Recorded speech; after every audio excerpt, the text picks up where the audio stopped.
Bismillahirrahmanirrahim. Jadi pangeran ngoten nggih. Mulane kula suwun, ngilangi ujub iku gampang. Mun nek sampean ra usah anut wong sing berlebihan, nata ati ku angel mboten.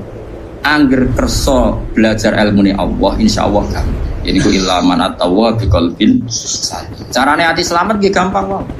Misale kula alim, misale tenan kula alim. Kula roh nek iku wis kersane Allah zaman ning Loh Mahfuz. Ape bangga-bangga piye wong muk trimo dikai, diberi, dijadikan, dikasih. Artinya kita di depan Allah itu hanya dikasih, diberi pasen. Kowe ditakdir bodoh, itu ya kersane Allah. Semuanya baik. Cek sing bodoh, cek sing alim kudu kabeh rido. Malah dawuh pangeran likaila taksau alama fatakum sing bodoh sing dikai wong macam-macam ora putus asa ning nasibe. Sing mulya wala tafrahu bima atakum ora bungah sing over nganti dadekno som. Sungguh Allah sangat ridho ketika seorang hamba itu makan ketika sesuap nasi dia muji Allah, ketika minum seteguk nasi dia muji Allah. Itu kalau orang diridhoni Allah itu wali betul. Itu untuk jadi wali itu gampang. Kamu makan ridho, kamu ninjak buminya Allah ridho seneng, kamu hidup keseharian aman seneng. Nah ini supaya sampean kita semua ngaji betapa panduan Rasulullah untuk menggapai ridho Allah itu banyak yang keseharian sekali. Saking kesehariannya banyak dalam hadis dan itu sahih. Nabi menyebut hal-hal yang keseharian. Hatta ma tas'alu fi imra'atika, kamu punya uang kemudian istri kamu bisa makan itu ibadah. Bahkan sebagian ibadah itu dicontohkan Nabi yang akhirnya diprotes sahabat. Yaitu wa fi buti ahadikum shadaqah, kamu menggauli istri kamu itu ya sedekah. Sampai sahabat bilang yang benar ya Rasulullah. Ayati ahaduna syahwatahu wa huwa lahu ajrun. Masa urusan biologis, urusan syahwat kemudian dia dapat pahala. Nabi menjawab, alai salawadu'aha fi haramin akana alaihi wisrun. Bagaimana kalau dia meletakkan ke yang tidak benar itu kan dosa. Nah, hal-hal seperti ini yang saya ingin teman-teman semua. Saya juga agak ingin ngaji demi Anda juga agak ingin. Itu dosa sekali ngaji kok. Pesanan kelompok tertentu itu enggak boleh. Islam itu untuk semua. Jadi ya cuma karena di depan saya jenengan ya seakan-akan jenengan korbannya. Itu ada ilmunya dalam usul fikih itu. Jadi orang itu harus ngaji usul fikih. Nama yang disebut, mungkin Mas Sufyan masih ingat zaman ngaji usul fikih. Nama yang disebut itu tidak jaminan sebagai prioritas perintah. Jadi misalnya gini, kebetulan yang di depan Nabi itu Abu Dzar. Nabi ya bilang, ya Abu Dzarin ini uhibbuka misalnya, atau ya Mu'ad ini uhibbuka, atau ya Abu Hurairah ini uhibbuka.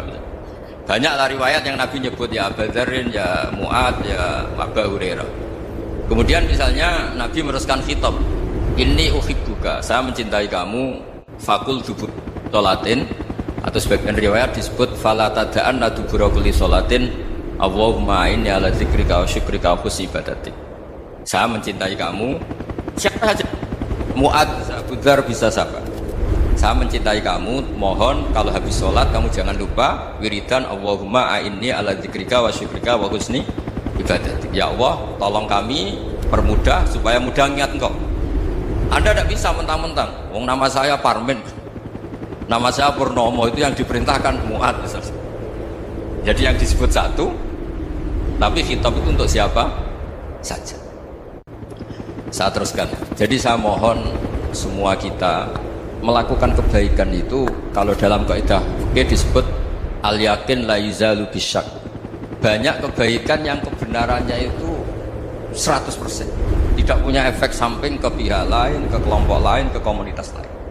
Yaitu tadi misalnya Anda makan dan itu murah sekali, hanya butuh satu piring. Setiap punyaan kamu muji Allah, setiap minum kamu muji Allah. Itu redaksinya Rasulullah SAW disebut Allah sangat ridho ketika seorang hamba makan kemudian dia memuji Allah, atau minum kemudian dia muji Allah. Logikanya gampang. Negara seperti ini yang kamu harapkan bentuknya kayak apa, mertua, ipar, komunitas, tetangga, itu nyata terjadi itu kan belum pasti. Sementara yang mesti terjadi adalah kamu butuh makan, kalau tidak mati. Butuh minum, kalau tidak mati. Butuh bumi yang nyaman ditempati, kalau tidak kita juga mati. Sebab itu Allah kalau menyebut nikmatnya itu hal-hal yang keseharian. Alladzi at'amahum min ju'. Allah itu siapa? Allah itu yang menciptakan kamu bisa makan. Tidak berlebihan. Allah itu yang menciptakan kondisi sosial itu ideal. Zaman Nabi itu ya ada orang munafik. Orang-orang pilihan Allah itu juga diuji orang sekelilingnya yang macam-macam. Semua diuji sesuai konteks zaman dan waktu. Nah, tapi ada ibadah-ibadah yang selalu disarankan Nabi. Sampai Nabi itu pernah ditanya, ayat Islam ya khairun ya Rasulullah, Islam terbaik itu gimana? Jawabannya Nabi itu unik. It'amu to'am. Islam terbaik itu ya makan-makan, jangan santai-santai. Ketika Allah menyebut beberapa kebaikan, falak tahamal aqobah wa ma adrokan apa? Mal aqobah. Terusannya apa? Fakku rokobah. Terusannya apa? Au it'amun fi yaumin di masubaya. Itu acara makan-makan itu juga Islam. Kenapa? Ya bayangkan kalau tidak ada makanan, kita mati kan? Kondisi sosial tidak ideal tuh Anda masih gak apa-apa. Tapi kalau Anda tidak makan, Anda tidak minum, kamu punya istri cerewet masih bisa hidup, punya mertua cerewet masih bisa hidup. Tapi kalau tidak makan bisa mati. Berarti penting mana istri sama makan? Penting mana? Makan. Semoga istri Anda dengar. Nanti kamu disuruh makan tapi pulang dari situ.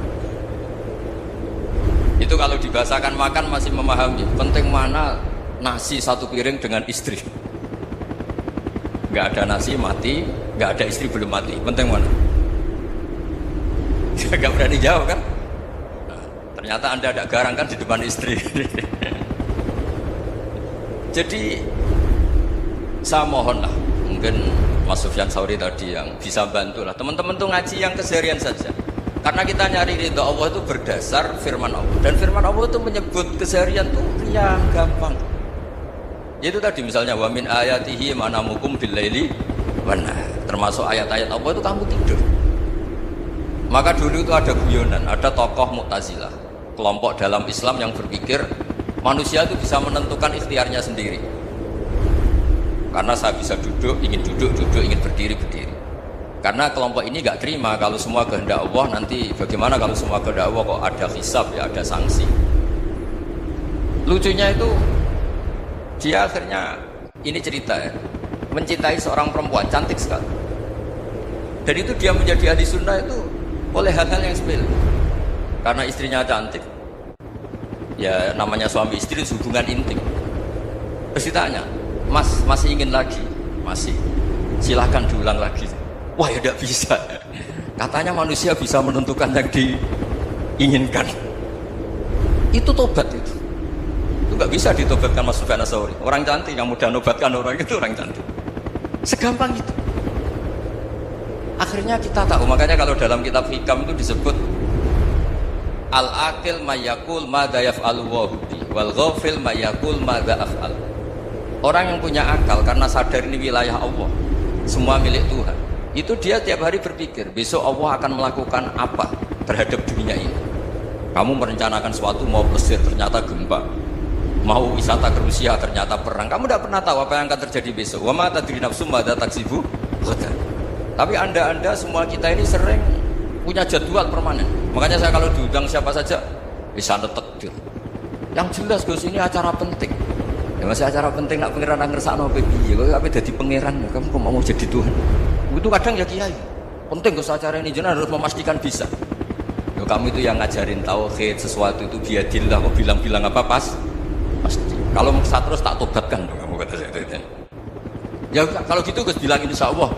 Wah itu hati saya, fisik saya, roh saya sudah bilang insya Allah. Tidak usah kamu latih kata saya. Nah hal-hal tauhid keseharian itu gampang sebetulnya. Wal ghafil yaqulu madza af'al. Tapi orang yang lupa Allah dia setiap hari bilang besok apa? Kita bisa melakukan apa? Seakan-akan dia itu aktor, dia penting, dia subjek permanen dia. Padahal kita ini hanya objek kehendak Allah Subhanahu wa taala. Karena kita yakin sesuatu yang terjadi di alam raya ini kita tidak bisa apa-apa. Makanya saya sering ngaji, sering bilang ketika Anda mensifati Allah, dia yang menghidupkan, sudah itu tanamkan sehingga ketika kita mati santai saja. Kenapa santai? Allah punya cara menghidupkan kita. Zaman kita hidup juga gak tahu caranya ngelola jantung, ngelola paru-paru. Kamu juga gak tahu ngelola oksigen yang tidak beracun, tidak mengandung polusi. Tahu-tahu hidup. Gak ingin tua ya tahu-tahu tua, gak ingin mati tahu-tahu mati. Selama ini kita hidup juga gak tahu apa-apa. Hanya gaya tok, punya jadwal, punya planning. Kalau kamu bisa menentukan pilihan Anda, pasti Anda istrinya cantik, 4 neriman semua, ponaah semua. Nyatanya enggak kan? Ada 1 jelek, cerewet.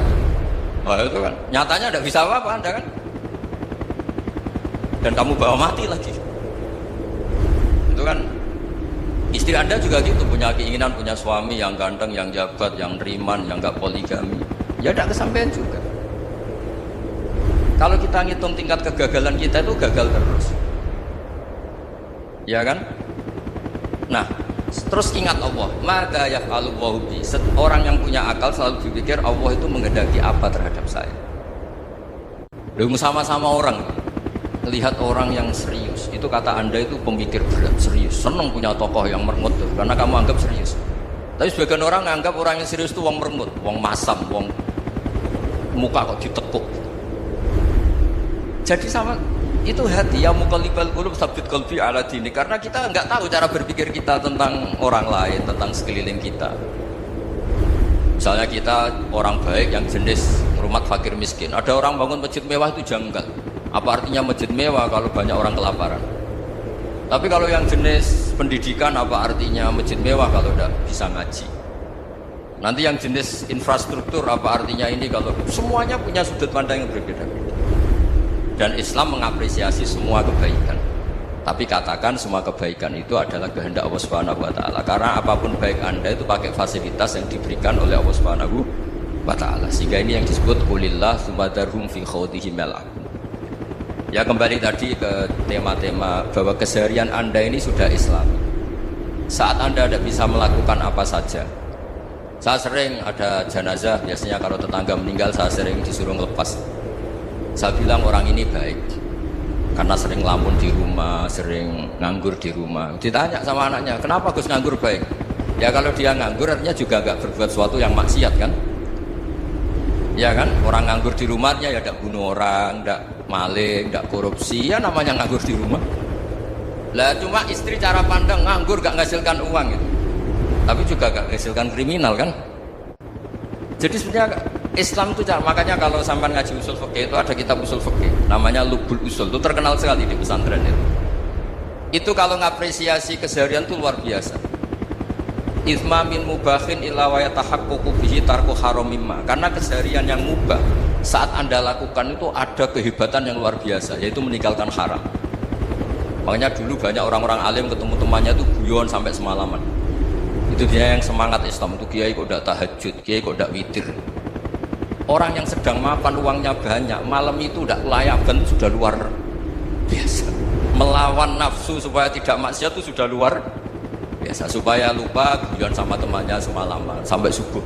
Gejolak-gejolokan kenang zaman miskin, zaman kuliah gak jelas, zaman apa. Melihatnya jangan takut tahajud. Seperti ini meninggalkan tahajud, tapi meninggalnya ini talqul muharraman. Jadi kayak apa hebatnya? Sehingga Imam Ghazali punya riwayat yang agak unik. Hatta takuna ibadatu akhiri hadil ummah iku an-naum. Sehingga suatu saat ibadah terbaik umat ini itu tidur. Itu kan riwayat kontroversi. Ketika Imam Ghazali tanya, kenapa iya? Kenapa kamu mulai keluar dari rumah itu sudah banyak maksiat, melihat perempuan yang enggak mahram, melihat fenomena. Tapi kalau kamu tidur itu enggak melihat apa. Tapi juga kamu jangan menganggap tidur itu ibadah betul. Saatnya melakukan fardu ain malah masih tidur. Tapi itu sudut pandang yang menjadikan kita Islam itu gampang. Jadi saat Anda tidak bisa aktivitas apa-apa, misalnya ada beberapa orang yang lumpuh. Lumpuh itu memang nggak bisa Jumatan, nggak bisa ibadah, tapi dia juga nggak bisa maksiat. Tidur itu memang Anda saat itu tidak bisa tahajud, tidak bisa witir, tapi saat itu ada zina, ada maling, ada gosipkan orang, ada bully orang, ada menanamkan kebencian, ada hasud. Sehingga tidur menurut Allah Ta'ala wa min ayatihi manamukum billaili apa? Wanahar. Karena di tidur itu selain ada unsur istirahat, jaga stamina, juga ada unsur meninggalkan beberapa keburukan. Nah saya mohon ibadah yang keseharian ini kita jaga. Supaya kita semua baca ayat itu fasih. Fasih itu tertanam di hati. Allah itu siapa? Alladzi at'amahum min ju'i wa amanahum min khawf. Dan Allah kalau cerita di Quran anna sababnal ma'a sabba thumma syaqaqnal ardha wa syaqqa fa ambatna fiha habba wa inaba wa qadba wa zaituna wa nakhla wa hada'iqa ghulba. Kamu tahu saya ini siapa kata Allah? Saya ini adalah Tuhan yang menurunkan air. Kemudian ada tanaman banyak. Habba wa inaba wa qadba, ada zaitun, ada tin. Kalau orang Jawa mungkin ada tela, ada padi, ada mangga, ada pisang. Sudah. Wa inaba wa zaituna wa nakhla wa hadaika hulba. Ada perkebunan yang lebat. Tujuannya apa? Mata Allah, silahkan kamu pakai, kamu nikmati. Tapi karena kadang kita ini punya ide-ide besar. Tadi untuk syukur saja nunggu punya istri riman, rumah baik, tetangga baik, komunitas baik, semuanya baik baru syukur. Lama-lama nanti ada di surga, syukurnya nunggu surga paling kelas A. Itu sudah ada yang menghuni Rasulullah, kamu nggak boleh di situ. Masa untuk syukur saja? Repotnya Masya Allah. Jadi mohon Al-Quran yang kalau anda hafalkan juz sama itu kan ada ayat-ayat yang kayak tadi. Ya, fal yang duril insanu ila to'ah. Coba lihat apa yang kamu makan ini, dari mana, dan untuk mempertahankan hidup kamu keseharian. Jadi jangan kira ibadah itu harus membentuk komunitas yang versi anda. Ibadah itu harus yang hal yang mulu-mulu. Kesehariannya anda alami. Loh, ini saya tidak bikin-bikin. Saya ngaji bukan karena berdasar pesanan.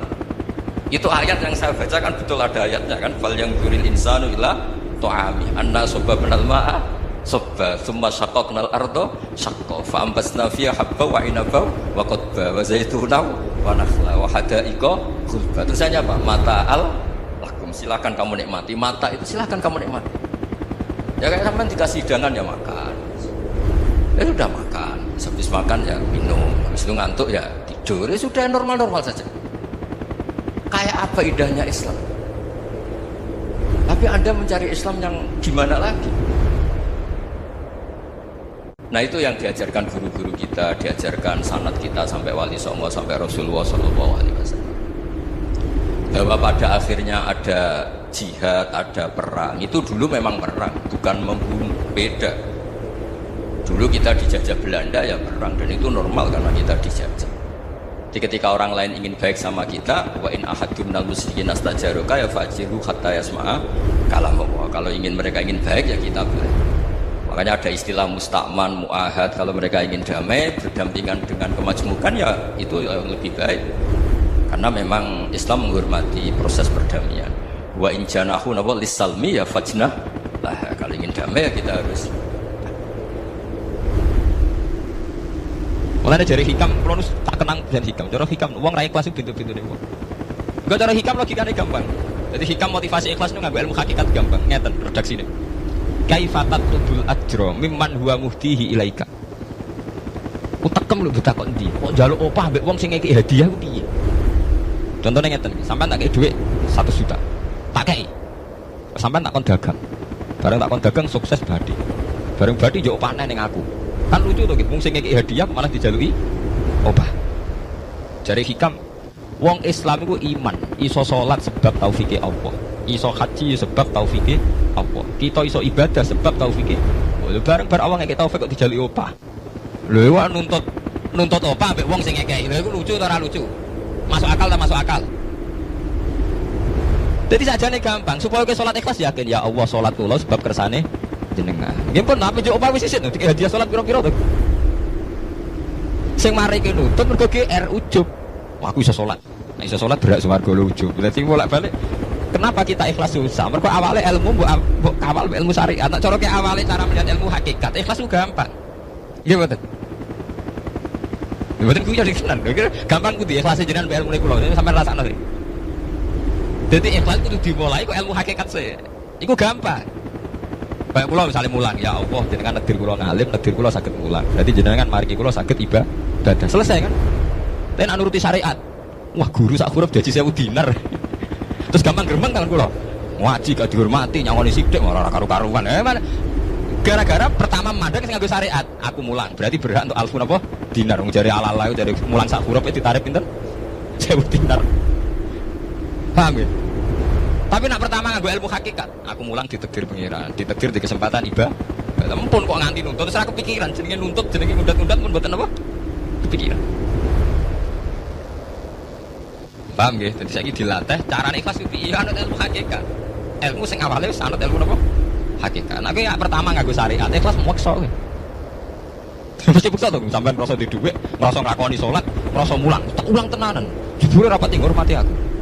Ya tersinggung. Lho nak tersinggung yang ikhlas mboten menyangkut ngoten. Ora pantes Quran diulang kok kowe terlambat, Quran diulang kok kowe guyon. Mergo piye standar Quran diulang kudu idza dzikra wa wajilat qulubuhum wa idza tuliyat alaihim ayatu zadatuhum. Kan benten to nggih mboten menyangkut pribadi tersinggung mboten, tapi supaya Quran itu bener-bener zadatuhum napa? Iman. Anak tersinggung syariat ono, gak ngergani wong sepuh. Nah sing kiai jadi gak ngergani kiai, kok bareng murid tuwa gak ngergani wong tuwa. Malah nyiksa ati to. Perdun. Nah sampean nganggo ilmu hakikat selesai. Surah kepikiran blas. Mulane cara sing aran hikam, sing aran syariat ikhlas iku gampang. Sing mari angel kowe iku nganggo ilmu syariat. Sehingga kowe ngrasa ujub. Iku mau, dhuwit iki wekku. Ngalim ilmuku. Ono masjid iki tampo aku ora dadi masjid. Sehingga gak dadi imam gremeng tenan. Lah awale nganggo ilmu hakikat, ya Allah jenengan Rahman tenan. Negeri kula saged ngamal dadi pengurus takmir. Negeri kula saged dadi panitia takmir. Nggak misalnya sing dadi imam wong liya, kula alhamdulillah Gusti sak ning masjid rame, cik imame kula jen mboten penting. Butuh kula nu rame ning masjid. Kulon pengurus takmir maksudnya ngerameni apa? Ya, takmir zaman akhir ngerameni masalah. Jadi masjid tetap gak rame, masalahnya apa? Rame. Iya, sembarang. Maksudnya takmir masjid kan ngerameni masjid, bukan ngerameni masalah apa? Masjid. Ya kalau bolak-balik matur itu terus dalam ilmu hakikat diterangkan manusia itu memberi kontribusi pada pilihannya itu tidak sampai 1%, mungkin tidak sampai. Misalnya kalau orang ditanya kenapa makanan ini enak, ya jawabnya biasanya gampang karena ini sate, kebetulan saya suka sate, terus bilang enak. Begitu juga misalnya hubungan suami istri, senang kumpul bojo mergayu dan sebagainya. Ya itu yang mudah diomongkan. Tapi misalnya bayangkan kayak pas mangan sate enak terus gempa. Padahal satenya tetap enak, kamu ya tetap sehat. Tapi gara-gara gempa menjadi tidak enak. Berarti yang benar kan mangan sate gue enak, syaratnya gak pas garam. Ono syarat meneh, ora konangan sing utangi. Podo, kowe ngloni bojomu sing ayu, iku syarat enak iku ora ono. Ora pas ngamuk. Pas ngamuk lah ya tetep ayu, tapi kan kowe ora seneng. Artinya gini loh. Ketika manusia mengatakan mampu, sebenarnya ada sekian hal yang manusia itu tidak ikut melakukannya, tidak ikut menciptakan. Misalnya kowe nyupir sekiranya enak punya pengalaman, tidak kecelakaan karena apa? Nyupir kowe enak mobilku normal. Mobilmu normal lah, tabrak mobil yo mabuk lho. Nah di sini ini manusia dituntut diingatkan terus, kamu itu butuh Allah, rahmat Allah itu yang melindungi kamu, bukan keahlian kamu, bukan kecakapan. Karena tanpa itu semua tidak bisa, semuanya Allah. Tetapi manusia tadi gara-gara misalnya tadi mobilnya normal, dia punya keahlian nyupir, terus mengklaim kalau keselamatan dia itu karena hati-hatinya dia, karena mobilnya normal. Padahal ada sekian catatan yang menjadikan dia selamat dan semuanya itu kudratnya Allah Subhanahu wa taala. Misalnya gak ditabrak wong mabuk, gak ono gempa, gak ono bumi merekah. Misalnya kita pintar nyupir lah terus bumi memang terus ketempel nggak opo. Kemudian daerah-daerah kayak ya rasa tak sebut nomor itu. Kira tahu muka siapa yo, mari tak sebut nomor yang ngeri. Ini Indonesia ramah, tapi kita tenang satunya ramah kabeh ono sing aman. Ora usah kuwatir likuifaksi, ora usah kuwatir meteor jatuh, kabeh ya potensi napa? Potensi semua. Sama nak kepen super ku gampang. Duit ran duwe, utang wadah, jatuh tempo, bojo wani, anak kecewa di bapak kowe, terus mentek ngamek kowe. Niku dari Imam Ghazali kena sekarang nikmat moroe kuburan. Moro kuburan terus kamu berkeyakinan bahwa semua yang sudah mati itu sangat-sangat berkeinginan hidup meskipun hanya 1 jam. Wong sak donya mulai Nabi Adam nganti saiki kabeh berharap dihidupkan lagi meskipun 1 jam karena ingin membenahi kalimat tauhid la ilaha illallah. Lah kowe iku jek urip. Lah kowe iku jek urip. Berarti wong sak miliar-miliar sing wis mati iku iri mbek kowe. Mergo kowe jek urip. Nah, berarti terus bersyukur ya Allah, apapun masalahnya di dunia saya ini hilang semua mergo kula ijek urip.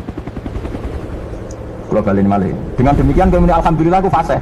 Piye wae kowe iku duwe nikmat rupa-rupane urip yang sangat diingini oleh Firaun sekalipun, oleh Namrud, oleh Qarun, orang-orang miliarder dulu, itu sangat berkeinginan sing jenenge urip. Lah kowe nyatane sakniki napa? Ijek urip. Berarti ini luar biasa, paham napa? Luar biasa. Ini tak warai ilmu tauhid itu. Terus nanti setiap saya ngaji setelah selesai sampean baca dijiwai. Sebab itu ketika orang kafir dimasukkan neraka itu sebenarnya Allah itu hanya bilang gini, wakilatu syuraka'akum fada'auhum falam yastajibu lakum wara'awul adab. Tidak apa-apa, kamu sekarang masuk neraka, kamu tidak menuhankan saya. Kamu minta tolong sama Tuhan kamu. Nah, ketika demikian kita pernah menuhankan yang paling ekstrim tentu menuhankan batu, menuhankan dewa-dewi. Atau mungkin Tuhan di bawah itu ya kita menuhankan uang, menuhankan sebab, menuhankan jabatan macam-macam sehingga mengalahkan Tuhan sejati Allah. Terus mereka minta Tuhan-Tuhan itu supaya menolong. Nah, walhasil akhir cerita itu Wadolla anhum makan yaftarun, wadolla angkum makuntum tasubun, wadolla anhum makan yaftarun. Itu di Quran diulang-ulang dengan beberapa redaksi. Akhirnya hilang apa yang kalian kira ada. Oke, akhirnya hilang apa yang kira kalian ada. Misalnya kita mengatakan bahwa hidup harus makan, harus minum. Ternyata nanti di akhirat tanpa makan, tanpa minum orang hidup. Makanya itu hebatnya ulama, hebatnya ahli sunnah, hebatnya nabi. Nabi itu orang mukmin itu dilatih. Kalau lesu ya makan, kalau ngantuk ya tidur. Tapi kita diajari ada makhluk hidup yaitu malaikat yang nggak makan, nggak tidur.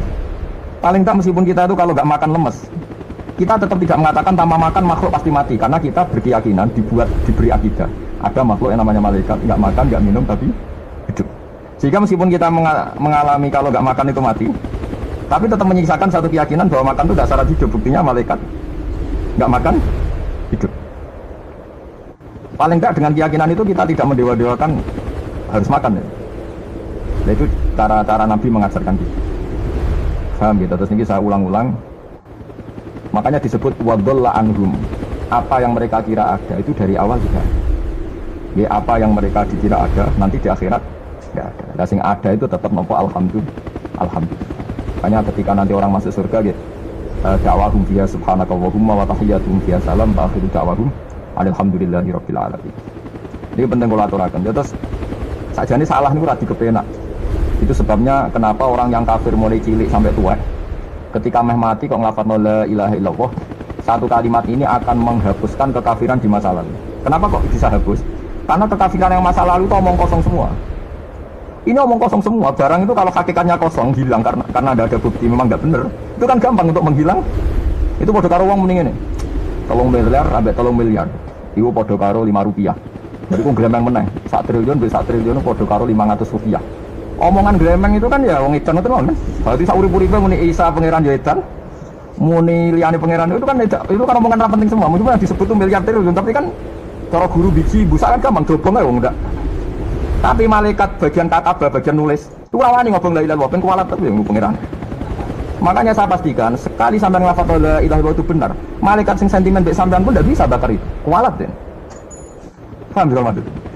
Paham ya? Jadi jelas kisah ini kenapa kalimat itu begitu dijaya. Paham ya? Begitu dijaya. Nah, soal kita ngalami di zaman akhir. Orang lafadzkan kalimat itu dianggap bid'ah, terus tukaran. Ya kita semua ngalami bingung, kalimat itu salah apa, dianggap apa bid'ah. Wong kalimat disifati thayyibah, sing lafadzno dihukum yang lakoni bid'ah. Lah sing diarani bid'ah ya ora trimo pisan, malah gawe hadis palsu.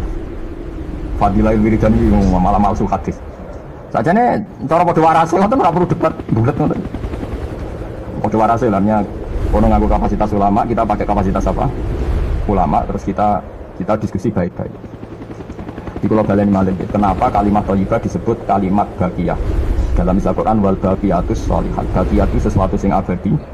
As-sholihat itu sing layak, sing apik, sing selalu duwe eksistensi. Soleh manane layak. Layak iku mergo wujud.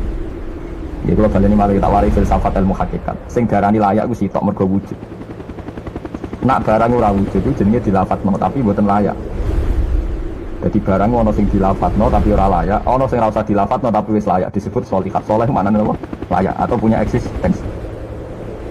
Misalnya begini, kalau tawarai gitu, sama nang lafadzno la ilaha illallah itu benar. Ketika manusia itu menganggap, ya umum maknanya menganggap itu sesuatu tidak ada tapi dianggap nopo ada. Itu jenenge menganggap. Ketika manusia itu menganggap bahwa tidur itu penting, kalau orang tidak tidur itu maka dia akan lemah. Kalau orang tidak makan itu dia akan mati. Sebetulnya semua ilmunya manusia itu menganggap, karena diulang-ulang oleh satu kejadian, kalau gak mangan itu lesu, gak turu itu lemes, terus dia menganggap kalau gak tidur itu orang mati, kalau gak makan itu orang mati. Itu ilmu yang dikatakan oleh para ahli hakikat, hanya menganggap itu sah. Karena anggapan manusia salah itu sah, keliru ya sah, benar ya sah, tapi ya hanya anggapan. Tapi dalam ilmunya Allah Ta'ala yang abadi, kehidupan itu tidak bersyarat makhluk itu harus makan, dan Allah bisa membuktikan itu lewat Allah menciptakan apa? Malaikat. Nah sehingga semua ilmu selain ilmu hakikat itu dalam bahasa ilmu hakikat disebut kita menganggap, kita merasa tahu. Bukan saya tahu, tapi saya merasa tahu. Nah, liane kalimat la ilaha illallah itu semuanya begitu. Kita merasa tahu bahwa kira-kira begini, kita melihatnya begini. Tapi sing hakikat, sing gak bisa dibatalkan bahkan oleh malaikat sekalipun niku namung kalimat la ilaha illallah. Ngene disebut kalimatul haqqin 'alaiha nahya wa 'alaiha namut wa 'alaiha nafsu insyaallah taala minal amin. Karena yang dikatakan hidup itu roh. Roh itu tidak butuh makan. Ketika jasad itu mati, hancur. Itu rohnya kan masih hidup. Dia pindah di alam ulya sana. Roh itu hayat. Hayat itu dari kata roh. Roh itu maknanya hidup. Hayat maknanya hidup. Roh dan hayat ini satu sistem yang kita tidak tahu, yang tahu hanya Allah. Ini tidak butuh makan. Yang butuh makan, butuh utang, butuh bodoh itu jasad. Paham ya? Roh itu rata utang, rata bagiannya BPKB, paham ya? Tidak melo-melo dia. Makanya ketika jasad kakian pola itu roh nyesal. Kok ngatasnamakan saya demi hidup sampai di ruang utang-utang wong, di ruang urip bulat. Toh saya bisa hidup tambah hutang. Lah itu menurut saya aneh. Makanya disebut alam rohaniin itu sudah. Nah ketika kita mati itu kan yang mati itu jasad. Jasad itu mati, rohnya sowan Allah. Tapi kita secara bodoh mengatakan kita mati. Loh, yang mati itu siapa? Hanya jasad kita, roh kita tidak mati. Yang sowan Allah itu roh kita. Tapi kita bilang kita mati. Ya berarti kita bilang kita mati, ya kita mati. Menurut bahasa manusia kalau kita sudah tidak lambekan, tidak makan, tidak minum, disebut kita mati. Tapi alhamdulillah kita ini mukmin, meskipun bahasakan kita mati terus bahasa mungkin disebutkan pangeran, mikir ruhine besowan, mungkin diwelas. Intinya dia ini ramuni mati. Paham ya? Makanya malaikat ngomong anak pidato kiai sing lepas jenazah yo bingung. Perkarane dilepas niki pun mati, bener-bener saged napa-napa, ra iso sepuro jenengan, ra iso salat, monggo kita salati. Iki sedongakno sakniki ruhe sowan pangeran mugi-mugi selamat. Jare mati, jare sowan. Sowan kan artinya mlaku-mlaku sowan kan. Nah tapi misalnya gue bahasano nganggo ilmu sing ekstrim kados kula, nganggo ilmu kelas berat kan malah diguyung akeh. Bahwa jasad ini mati, ini tidak penting karena jasad rohnya masih hidup. Maka kita tidak perlu nyolati mayit karena tidak pernah ada mayit karena rohnya masih hidup. Kan dianggap edan bareng kan. Makanya sebaiknya orang ilmu hakikat itu tidak perlu jadi kiai, semoga kayak kula jadi ulama tapi rasa jadi nopo. Ya jadi kiai sampai anak sing ora paham detail-detailnya alam roh sampai alam nopo. Alam nopo? Jasad. Nah itu keliru itu penting karena kalau tidak keliru itu ya itu tadi. Paham sih kalau maksudnya. Nah itu disebut.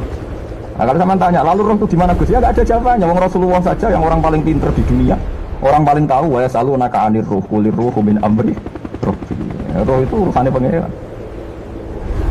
Makanya kalau sekarang sama pertanyaannya gini, waktu balik guyonane Siti Jenar.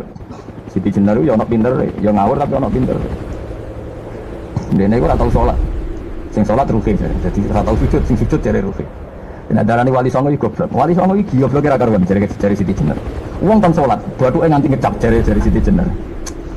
Lah nek sing ngecap bathuke sampean fisik iku hancur, pas ketemu Allah seksine apa? Jare Siti Jenar ke jangan ketemu pintu. Kok jasad kita ini hancur. Misalnya kayak ngandalo bathuk ngecap, jasad ini kan hancur. Sing bagus sowan pangeran rohem. Roh iku wis kon sujud ae ora usah awam. Karena akhirnya nak wae salat semeneng ae dhewe salat. Sing ada teng pintu-pintu ni. Nah sing mung syariat terangno ora iso. Rata-rata ki syariat kan ora pinter hakikat. Mau ngamuk ngono to botak kowe. Nah ngamuk. Hasil wong syariat kan apa? Ngamuk. Ngamuk ngono, stresan nerangno itu ngamuk. Ya akhirnya gak sambung kan. Akhirnya gak sambung. Tapi saya pastikan ajaran Kak Siti Jenar itu sesat. Sesatnya adalah wali-wali yang alim, termasuk wali songo yang alim itu bilang begini. Ketika bathuk kita dikokon sujud ning pangeran, kita sujud itu sebetulnya bukti bahwa fisik kita itu tunduk sama perintah roh. Karena roh kita sujud, roh ini menyuruh fisik kita juga ikut sujud. Jangan jadikan fisik ini rivalnya roh. Itu kita gobloknya Siti Jenar. Kalau roh kamu sujud, fisik kamu tidak sujud, namanya rivalitas. Berarti kowe di jisim duwe wadah sing ora nurut roh. Berarti rivalitas. Lalu jasad kamu itu sing mimpin sapa kok gak nurut? Lah ini malah sing rada-rada Siti Jenar tobat mulai detik ini paham ya. Karena ya mboten tak mikir teman paham ya. Jadi ini permainan ilmu kelas tinggi paham ya. Kayaknya gak tahu mikir toh. Ya diwarai kok ben kok alhamdulillah aku fase. Paham ya? Paham ya? Makanya andaikan malaikat itu kok sujud ning Nabi Adam ketika Allah nyuruh, "Hei para malaikat, saya menciptakan manusia namanya Adam. Setelah jadi maka kamu sujudlah." Itu malaikat sujud. Sujudnya malaikat bukan karena nganggap Nabi Adam itu Tuhan atau makhluk yang istimewa, enggak, karena perintah Allah disuruh sujud. Malaikat enggak perlu tanya maknanya sujud ke Adam itu apa, enggak perlu, pokoknya karena Allah nyuruh ya sujud, paham gitu? Setan pakai rasional, ngapain sujud Adam? Mau semodo-modo makhluk. Mulane ono aliran sing sesat malah darani malaikat sama iblis itu tauhidnya tinggi iblis. Karena malaikat diuji disuruh sujud sama Adam makhluk mau terjebak dia sama permainan Tuhan. Apa itu? Cari malaikat terjebak tes-tesane pangeran. Iblis mau pinter perkara ora gelem sujud. Berarti dia mau gelem sujudnya namun kalian Allah. Lha kok ono sesat kok. Wong kok nganggur nganti ngono maksudnya mikir iso ngono. Mulane sing dadi utang dosa sampe apik timbang sing dipikiran ngene iki paham ya. Paham ya. Iki penting kula ngerti. Iki kados wae lho. Sampeyan kena apa kok salat? Ya mergo jati diriku kawula, nak kawula apike takzim sujud ning pengiran. Pas bismillah wa la tutiku wasjud. Jadi pertama kaji Nabi untuk wahyu surat Iqra. Kegiatannya Nabi piye? Pokoke urip ku wasjud. Waktu ya sujud lan mendekat. Wes titik urip wis ngono tok. Wes nak sujud ku nikmati. Bahwa ini nikmat terbaik, kehidupan saya terbaik. Nanti ngendikane kaji Nabi kan apane salat pakaan dah sholat muadzin koyo itu sholat wong sing pamit itu terakhir sholat anda dia terakhir sholat nah saya kan ada iso sholat kopiah badia dia sholat fardu sing tenan pokok sholat fardu ora tenanan bar sholat fardu dari wah nampa fardu ora pati bener kok jabli be sunat nek bener iku substansi ora iso jabli sunat iso ketambeli ora nek ora bener iku ora substansi ora substansi cara mobil itu bane sing copok udah dari iki bane sing copok lan rusak nek bawa bane copok. Makanya yang benar itu fardu itu dikukuhkan secara benar, rukun syaratnya dikukuhkan. Baru kalau kesalahannya tidak krusial, itu bisa ditambal dengan apa? Tapi nak kesalahan krusial ya fardunya harus diulang. Orang kok ditambal dengan apa? Eleng-eleng kita warai carane jadi wali. Jadi carane jadi wali itu mikir apa paling penting. Mau kena liwat jembatan iso paling penting. Hakikatnya orang kok mergo mobilmu, mergo jembatannya gak rusak. Buktinya kira liwat mobil lah, pelaku ya iso ngliwati jembatan, mergo jembatannya ra rusak. Ana mobil lah nak jembatan rusak raiso, berarti penting di mobil ke jembatan, penting jembatan. Tapi uang darah nih rata-rata ini penting. Ya wah kata wah. Ketika kita bisa makan, hakikat yang paling penting adalah kita mendapatkan oksigen, mendapatkan kesehatan yang cukup. Baru di antara pentingnya adalah nasi. Tapi seringnya kita bahas yang paling penting. Nasi. Ya begitu terus. Akhirnya kita ini kolat ma'rifat. Jadi ma'rifat ini pengiran itu sih. Terus nomor kali, kalau ada orang yang berpikir bahwa dia punya musuh. Dan musuh itu selain dirinya, maka dia sangat-sangat bodoh, tidak tahu paling bahaya adalah hakikat dalam hidup adalah dirinya sendiri. Uang dipateni, uang ngenteni sasarannya tepat, yang musuhnya, tapi nak bunuh diri kan langsung gampang dipateni uang bunuh diri. Kue tidak bahagia karena dihujat orang, itu nunggu sekian kasus baru dihujat orang.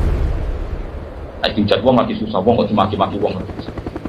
Sebelum orang lain menghujat Anda, hakikat Anda sudah orang menderita karena Anda sering menghujat diri sendiri. Melarat orang berber, dibucu wani, tonggo rasa seneng aku, awak opo. Itu kan berarti Anda menghujat diri. Jadi yang paling menyengsarakan kita itu siapa? Ya diri kita. Seperti nak melarat, pengen di mobil, pengen di kepena, ya malah tersiksa.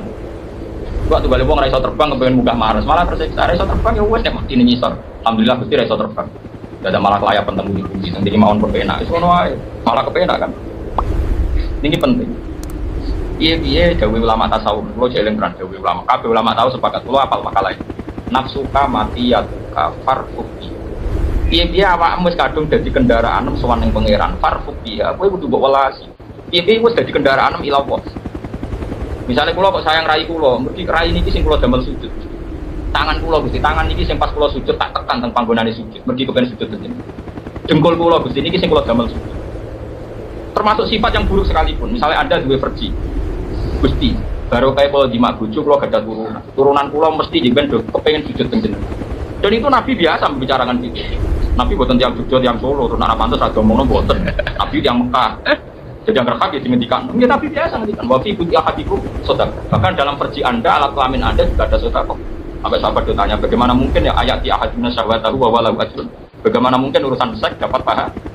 Kata Nabi, karena kamu kalau salah tempat juga dapat maksiat. Maka sekali orang bersenggama dengan istrinya kok niat ninggalno zina lan niat nglahirno umat Rasulullah, maka dapat pahala besar.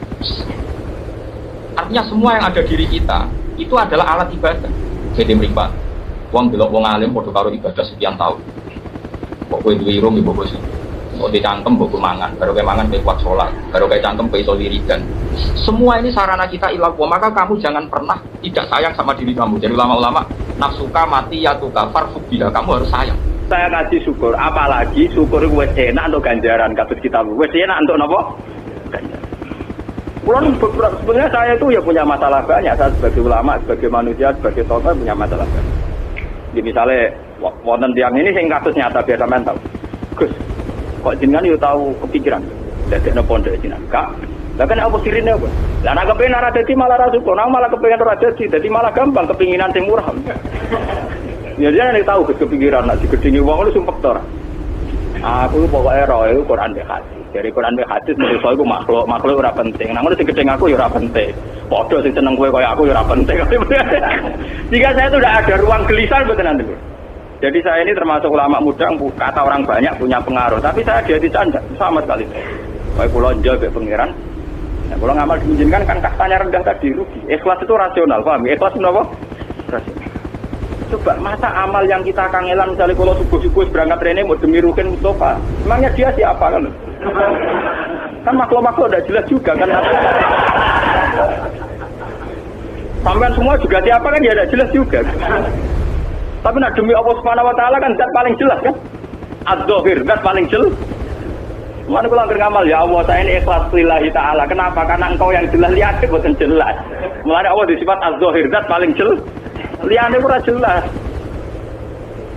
Nah ini juga ijtihad, ini juga napa? Mungkin nanti anak saya juga ijtihadnya ada sama dengan saya, cucu saya. Nah anak saya putune sampean ora ngara ijtihad, potongan anutan nonton mawon. Tapi saya berharap ini. Jadi semua cerita apa yang dilakukan Abu Bakar itu nyatanya tidak ada sahabat yang mengatakan Abu Bakar bid'ah karena mengelola Baitul Mal tidak kayak Rasulullah. Yang dilakukan Umar ya enggak. Lah sekarang tuh banyak aliran sidik-sidik darah wong liya bid'ah. Itu mukhalifun bertentangan sama fakta sejarah. Cara mimpin Abu Bakar tentu tidak seperti Rasulullah. Abu Bakar sadar. Nah Nabi ketika kontroversi ada ruang orang khusnudzon karena dia Nabi, paham ya? Buktinya ketika Nabi bagian-bagian ghanimah tidak wong sing ora perang, sahabat ya ada ruang untuk khusnudzon karena beliau Lalu ketika Abu Bakar mimpin pakai inventarisir, dari Abu Bakar iya nak Kanjeng Nabi, pas kowe salah paham menengahi, wis ngono dik diurus langit. Aku pas salah paham mbok bacok dari apa? Mana kan niru kontroversi Ali Gus Dur barang ya keliru, SBY ya keliru. SBY dikawal nek ana bom ratok. Gus Dur pas kontroversi pengawalnya akeh sing nderekno akeh sing misoi mikir. Saman kontroversi KRT kukut. Jadi nak mulane cara usul fikih kias itu ora oleh nama al-farik. Jadi kalau analogi itu harus ada ma'al jami', ada kesamaan. Jika ada kesamaan jadi orang farik pemisah tidak boleh kias. Makanya kamu aman karena kamu tidak sufi ya tidak fakih. Makanya nggak masuk yang dikritik Imam Syafi'i. Kamu sufi ya tidak, fakih ya tidak. Makanya kalau Imam Syafi'i kritik itu tapi alhamdulillah saya ada dua-duanya. Yang tidak sufi, tidak fakih. Karena orang sufi itu kalau ditelusuri itu memang kesalahannya terlalu banyak. Kecuali dia mau ngaji fikih. Kenapa? Kecuali dia mau ngaji fikih. Kayak tadi misalnya, sampai Imam Syafi'i zaman itu duka yang menghentikan usisat tasawuf ala tasawuf. Ilmu tasawuf itu dibina. Itu berdasar kemalasan. Loh, saya punya teman sufi banyak. Saya ini kiai. Punya teman sufi banyak. Tekon dengan pulau Gus, dunia rusak. Sementing saat ini ngatah-ngatah istighfar. Memangnya kita bisa diistighfari pangeran di sepuro pangeran ketika kamu orang alim tidak mulang. Memangnya kau iso di sepuro pangeran ketika kau sugih zakat. Memangnya kau iso di sepuro pangeran wis kere ra nyapu masjid teko Jumatan. Bareng rokok itu usep-usep ning pojok masjid bar mulai. Enak weh. Ono keran coplok istibarno. Memangnya kamu bisa jadi orang miskin seperti itu kemudian dimaafkan Allah? Tidak bisa. Kamu harus terlibat dalam proses sholat. Wis kere ya urun gawe keran, misal orang ngono urun masjid ya nyapu-nyapu, sing sugih urun duwe, sing alim urun mulang. Kok enak. Dunya bangga rusak terus kabeh dhewean. Meneng iso kan kedean rokok ra tak baturi ya mrene. Tidak bisa, sufi seperti itu tidak bisa, itu kriminal. Malah Imam Syafi'i dalam satu makalah besok tasawuf awan serondok saking ekstrimnya beliau. Nah kenapa Imam Ghazali muji orang sufi, kitab-kitab risalah kusyariah muji orang sufi itu sufi-sufi yang kayak kue, sufi-sufi yang belajar fikih, kenapa? Sufi-sufi yang masih mau belajar fikih. Kok enak? Jadi sufi itu maknanya sidik-sidik. Zaman rusak itu tidak seperti itu, nak rusak ya mana temengan penmelok dandani. Nah, ketika rakyat didandani sebetulnya nggak masalah, kan ada alternatif. Misalnya gini, ada mobil rusak nggak bisa dipakai. Memangnya mobil hanya itu? Kan ada mobil yang, lah ini itu jenis fakih. Ini enggak, kamu punya pemimpin hanya 2 atau 3 lah, nggak nyindir. 3 atau 4 lah. Ketika 4 ini orang ini gagal, seakan-akan Indonesia gagal. Memangnya Indonesia hanya punya orang 4 itu goblok sekali kita berpikir gitu. Segoblok-gobloknya apa? Memangnya Indonesia itu milik siapa? Kenapa kamu menggantungkannya sama 1-2 orang, 3-4 orang? Gampang ada cara alternatif. Terus, tapi kan harus lewat pemilu. Jangan nanti pemilu 5 tahun cepat. Mustafa Rukin Jono jadi calon presiden. Nah, kemudian jadi negara tahlil. Karena dia ya, ngomong ekonomi ya ora iso. Ngomong wisata ya haram, ngomong budaya haram. Ngomong badan usaha milik negara ya ora roh den. Temen langsung dibagi-bagi.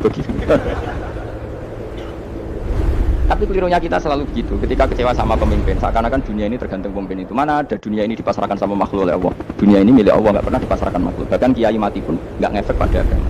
Dulu sahabat meninggal agama jalan, wali songo orang-orang pilihan meninggal agama jalan. Karena Allah tidak ridho dunia ini, agama ini, dunia maupun agama dipasrahkan sama seseorang. Allah yang mengurus dunia ini. Apa nak konglomerat mati terus wong melarat kabeh? Tidak kan? Apa nak wong soleh mati terus wong bejat kabeh? Tidak. Allah yang mengurus agama ini, mengurus dunia ini. Saking goblok, nak orang kecewa mbek makhluk ini. Ya Allah, terus seakan-akan dunia ini runtuh. Orang pegatan sape saya kira ono sing lanang. Banyak orang pegatan terus bojo luwih apik. Bojone mati sing wedok malah makmur akeh to. Makanya pangeran nanya manusia ku entek-entekan. Allah nanti ngendikan gini masalah pegatan. Unik ngendikan pangeran. Ya rodok manekno wong pegatan. Wa iya tafarraqa yughnillahu kullam min saati. Kamu tidak usah takut dalam suami istri itu bercerai. Wa iya tafarraqa jika dua suami istri bercerai, yughnillahu kullam min saati, bahkan satu-satunya per satu dari kedua mempelai ini bisa dikasih lebih kaya. Banyak enggak wong pegatan akhirnya lebih makmur. Dan kenangannya sumpah pegatan mas dhisik aku untuk bojo sing dhisik wis. Duh, suamimu goblok.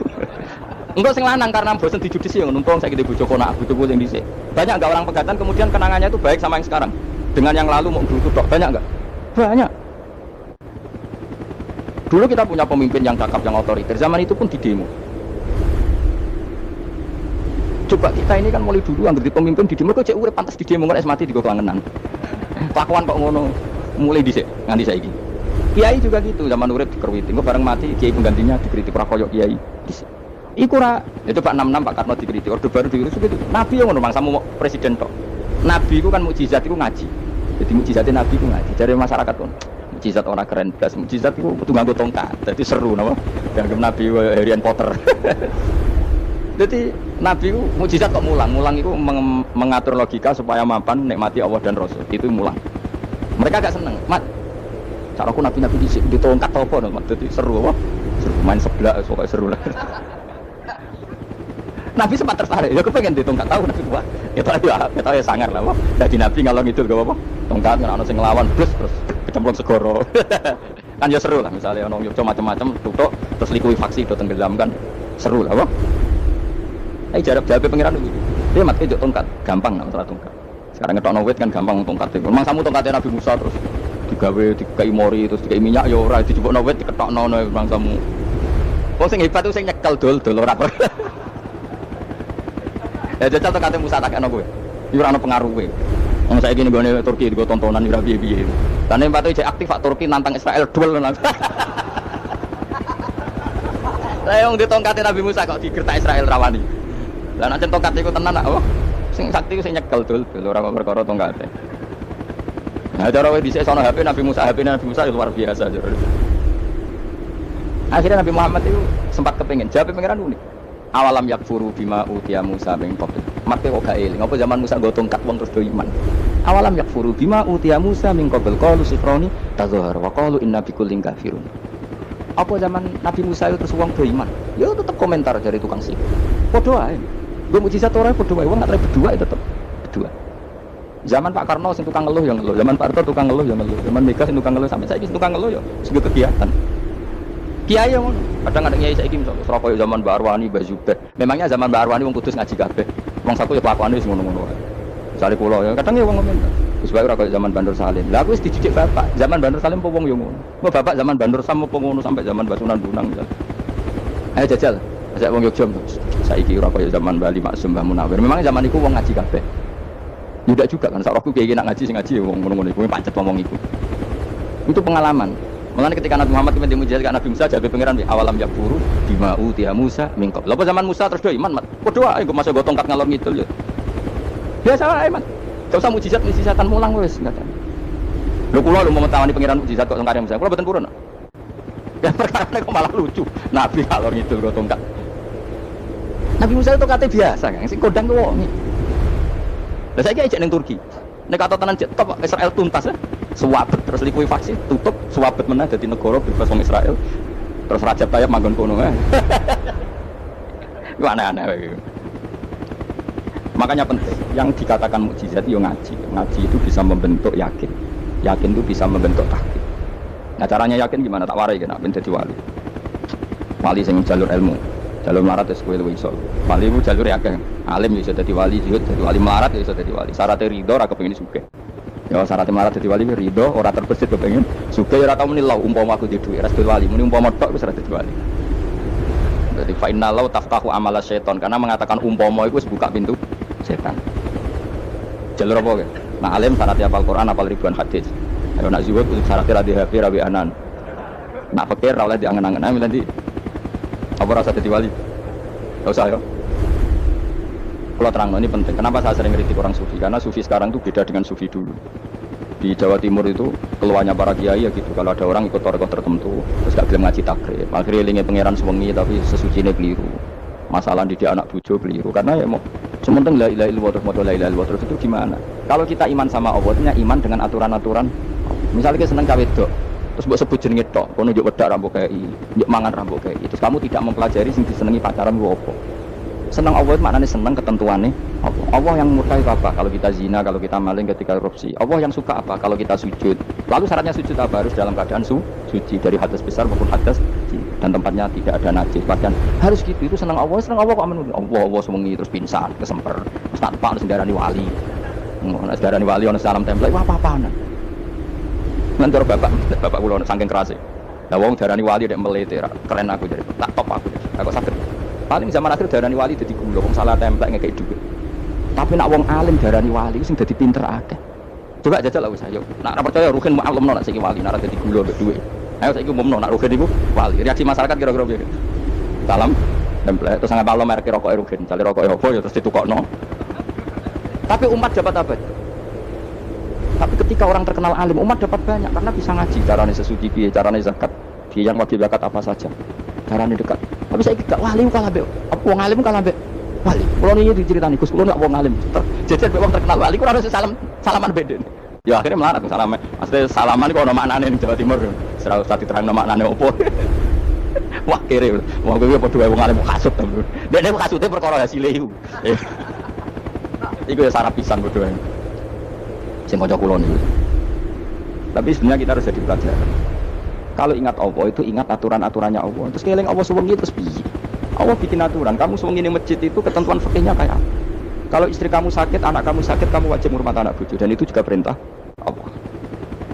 Terus keling Allah dulu enggak ada zaman Nabi seperti itu. Nabi itikaf suwengi ning masjid untuk mikir wiridan. Ya mulang biasa. Wiridan sekadarnya itu Nabi yang ngajar biasa.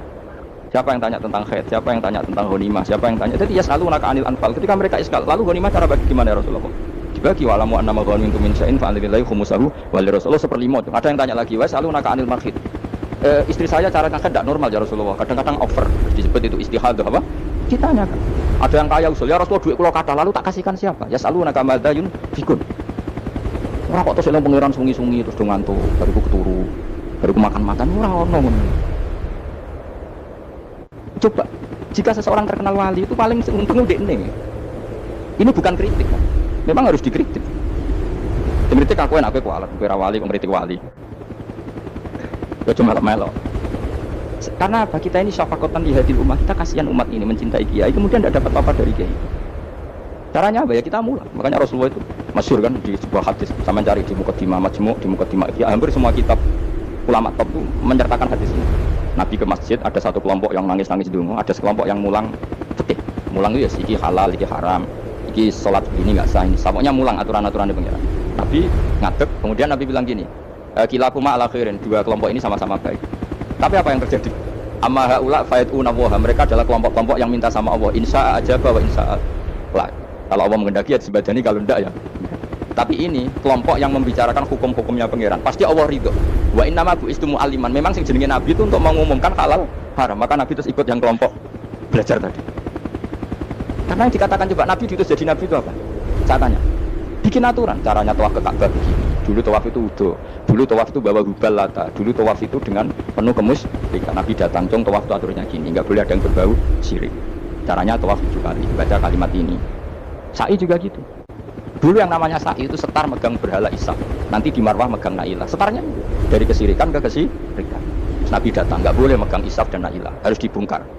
Dimulai dari labbaik Allahumma labbaik la syarikalah innal hamda wa ni'mata laka wal mulka la syarikalah.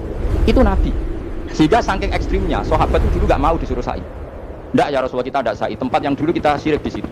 Karena kalau sofa setarnya pegang Isaf, nanti kalau di Marwah pegang Nailah. Itu nama berhala. Insya Allah menurunkan inna sofa al marwata min sya'airillah faman hajjal baita wa atamara fala junaha. Istilah pengiran fala junaha. Kalau kamu sudah Islam nggak apa-apa sa'i. Kenapa bilang nggak apa-apa? Karena dulu pernah sahabat merasa dosa, karena itu dulu basis kemusyrikan. Jadi ini penting saya utarakan. Lagi-lagi yang digerakkan Nabi adalah aturan main dalam hidup. Apa aturan? Lho kula wingi pasanan wingi kula mucana kok sampeyan. Iku kaji mabrur padha karo ana wong ra iso numpak sepeda motor. Iki kula badhe numpak sepeda motor, duman selamat. Wong belajar ya ora kok ndongakno. Selamat. Mestine iku takok sik carane numpak sepeda motor piye lagi ndongakno selamat. Wong isi soe ra mesti selamat. Iki rong iso pun. Ya iki kula badhe numpak sepeda motor ndongakno selamat. Aneh gak pertanyaan seperti itu? Permintaan minta selamat ketika kamu tidak bisa naik motor itu aneh gak? Aneh. Kalau kamu mau haji, takok sik syarat rukunnya haji, baru minta didoain haji mabrur. Ini ndak masyarakat tahu-tahu minta haji. Ora tonggo kula tak bisa itu. Untung ngomong rembang rawat aku. Dadi ana sing wani. Angger mereka haji Gus kula badhe haji supaya sah piye. Tak ulang. Tak ulang tenan. Selain tentu belajar di manasik. Paling tidak dengan fatwa seperti ini orang terbiasa nak tekone manasik itu dirungokno. Napa? Kadang ya ora tekone manasik ngantuk tok. Itu tidak bisa, harus diwarai. Misalnya tawaf dimulai dari Hajar Aswad dan usahakan menjauh dari Ka'bah 1 meter atau setengah meter. Karena kalau terlalu mepet Ka'bah, takutnya tadi nginjek pondasi Ka'bah. Jadi tidak ngitari Ka'bah tapi tawaf di atas Ka'bah. Kedua, kalau terlalu dekat, kiswah Ka'bah itu mulak tohah bitit. Kiswah Ka'bah itu penuh dengan minyak. Dan kalau terlalu dekat menyentuh, padahal orang ihram itu nggak boleh nyentuh kiswah. Jadi harus diterangkan. Kemarin kita cuma rugi, kalau gitu terus mau nangis. Mau nangis servisnya akeh. Ini apa-apaan? Mau dibawa kemana agama ini? Nah, sing ditunggu suga gini nangis tenanan oleh nyangon itu, oke. Kalau bapak nangis itu seru pertemanan. Saya nangis dan ada di kiai. Pokoknya ulang nak ragilem saya buan. Tobat, sang ini tobat. Marah ini, ini marah. Coba contohkan analogi hal yang gampang. Ono wong ra iso numpak sepeda motor, datang ke kamu minta didoakan selamat, aneh enggak? Urutannya ya belajar apa? Terus orang ra iso salat, itu ngono salat kula niku makbulah. Makbulah mbahmu. Takbir ar-Fatihah ar-Roh ya kabeh itu ono urutan.